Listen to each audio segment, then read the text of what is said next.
अस्सलाम वालेकुम व्यूअर्स, कैसे हैं आप? होपफुली खैरियत से होंगे।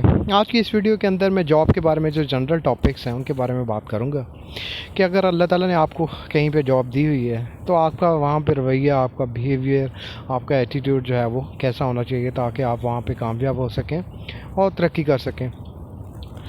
जॉब या मुलाजमत जो होती है वो अल्लाह ताला की नेमत होती है जो रिस्क प्रोवाइड करने का एक ज़रिया होती है और नेमत की हमेशा कदर करनी चाहिए। लिहाजा आप कहीं पे भी काम कर रहे हैं, चाहे आपकी सैलरी कम है या ज़्यादा है, कोशिश करें कि अपना 100% देने की कोशिश करें। ईमानदारी के साथ काम करें, मेहनत के साथ काम करें, लगन के साथ काम करें, इम्प्रूवमेंट लाएं। आपका जो आज है वो आपके गुजरे हुए कल से बेहतर होना चाहिए। मतलब ये कि जो काम आप कल 2 घंटों के अंदर कर रहे थे, कोशिश करें कि आज आपका 1.5 घंटे के अंदर हो जाए। और हमेशा आगे से आगे बढ़ने की कोशिश करें। ये ना सोचें कि मैं तो यहाँ पे सिर्फ दिहाड़ी लगाने के लिए आता हूँ और दिहाड़ी लगा के मैं यहाँ से चला जाऊँगा, नहीं। और ये भी ना सोचें कि जी मेरी तो जितनी सैलरी है मैं उतना काम कर रहा हूँ, मैं उससे ज़्यादा नहीं करूँगा, नहीं। मेहनत कभी रायगा नहीं जाती। अगर आपको वहाँ पे कम सैलरी मिल रही है तो होपफुली इंशाल्लाह नेक्स्ट चांस आपको बहुत अच्छा मिल जाएगा और वहाँ पे आपकी ये कमी दूर हो जाएगी। और इसका दूसरा सबसे बड़ा फ़ायदा ये होता है कि जब भी कभी कंपनी के ऊपर कोई बुरा टाइम आता है, कंपनी डाउन साइजिंग करने का सोचती है, तो वो हमेशा आपको निकालने से पहले 100 बार सोचेगी कि ये बंदा जो है बहुत वैल्यूएबल है, ये काम का आदमी है। लेकिन अगर आप सिर्फ दिहाड़ी लगाने के चक्कर में होंगे तो हमेशा आपका जो नाम होगा वो लिस्ट में सबसे ऊपर होगा और वो सबसे पहले आपको निकालेंगे कि इसके बगैर भी हमारा काम चल सकता है।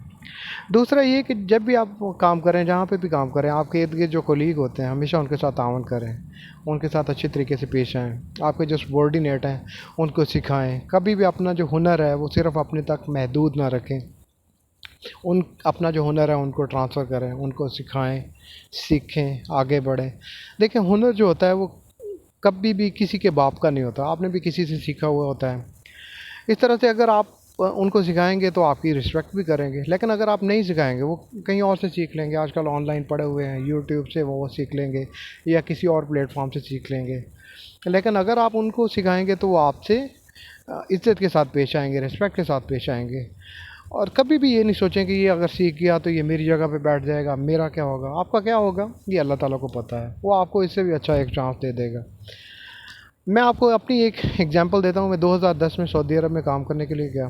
मैं एक लेबर के वीज़े पे गया था, लेकिन पढ़ा लिखा था। मैंने वहाँ पे स्टील फैब्रिकेशन का काम किया। तो मैनेजमेंट को किसी तरीके से पता चला कि जी ये बंदा ग्रेजुएट है और इसको आईटी वगैरह का काम भी आता है, तो उन्होंने मुझे ऑफिस में रख लिया और मुझे अच्छा खासा काम आता था। मैं वहाँ पे काम करने लगा और वो ऑफिस का जो काम था वो मुझसे जैसे दूसरे लोग करते थे मैं भी करने लगा। मैंने सैलरी इंक्रीज़ करने का वहाँ पे एक लेटर लिखा। तो उन्होंने कहा जी देखें आपका 3 साल का एग्रीमेंट है, तो इस 3 साल के दौरान हम आपकी सैलरी जो है वो इंक्रीज़ नहीं कर सकते। लेकिन जब आपका एग्रीमेंट पूरा हो जाएगा तो इंशाल्लाह उसके बाद आपको एक अच्छा खासा हम इंक्रीमेंट देंगे। इसी दौरान एक बंदा नया जो कि एक ग्रेजुएट था वो उन्होंने हायर किया इंडिया से। वो भी आ गया क्योंकि कंपनी का जो साइज़ था वो बढ़ रहा था, उनको और भी स्टाफ की ज़रूरत थी।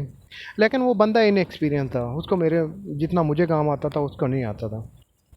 तो मुझे जो फ़ीड करने वाले लोग थे या मुझे जो मशवरे देने वाले लोग थे वो यही कहते थे कि इसको कुछ नहीं बताना, इसको कुछ नहीं आता, ऐसे नहीं करना, ये नहीं करना। लेकिन नहीं, मैंने उसको काम सिखाया भी, उसको समझाया भी, हर चीज़ उसको ट्रांसफ़र की। और जब मैनेजमेंट ने 1 महीने बाद मुझसे पूछा उसकी कारकर्दगी के बारे में, तो वो ऑनेस्टली अपना एक ओपिनियन दिया कि सर ये बंदा बहुत अच्छा है, काम करने वाला है, इंशाल्लाह आपका जो काम है वो संभाल लेगा। अब उसका जो फ़ायदा है वो क्या हुआ, 6 महीने के बाद मुझे यूएई से तकरीबन 4 गुना ज़्यादा सैलरी के ऊपर ऑफ़र हुई मुझे जॉब की। तो मैंने वो ऑफ़र एक्सेप्ट कर ली। और जब मैंने ऑफ़र एक्सेप्ट कर ली और वहाँ से मैंने रिज़ाइन दिया तो उन्होंने बहुत खुशी से मेरा रिज़ाइन कबूल कर लिया, क्योंकि वो बंदा मेरी जगह पे अब काम करने के लिए तैयार था। और इससे पहले जब तक वो नहीं आया था, वो काम नहीं कर रहा था, तो यकीन जाने वहाँ से छुट्टी लेना भी अज़ाब होता था। मेरा मैनेजर हमेशा झगड़ा करता था, वो कभी भी मुझे छुट्टी देने के लिए राज़ी नहीं होता था। कहता था कि काम यहाँ से कैसे चलेगा। तो मुझे अल्लाह ताला ने एक नेक्स्ट अपॉर्चुनिटी दे दी जहाँ पे मैं और भी ज़्यादा तरक्की के साथ काम करने लगा, ज़्यादा सैलरी लेने लगा। और वो बंदा जो है वो आज तक इज़्ज़त के साथ याद करता है, रिस्पेक्ट करता है। हमेशा अच्छे लफ्ज़ों से, हो सकता है शायद उसी की दुआ से अल्लाह ताला ने मुझे एक अच्छी जॉब दी है। तो कोशिश करें, तंग नज़री ना करें, नाक के नीचे कभी ना सोचें, अच्छे तरीके से पेश आएँ, अपने बिहेवियर को अच्छा रखें। इंशाल्लाह आप बहुत ज़्यादा और बहुत जल्दी तरक्की करेंगे और अल्लाह ताला आपका हमेशा हामी व नासर होगा। होपफुली वीडियो आपको अच्छी लगी होगी। नेक्स्ट वीडियो तक अल्लाह हाफिज़, अस्सलाम वालेकुम।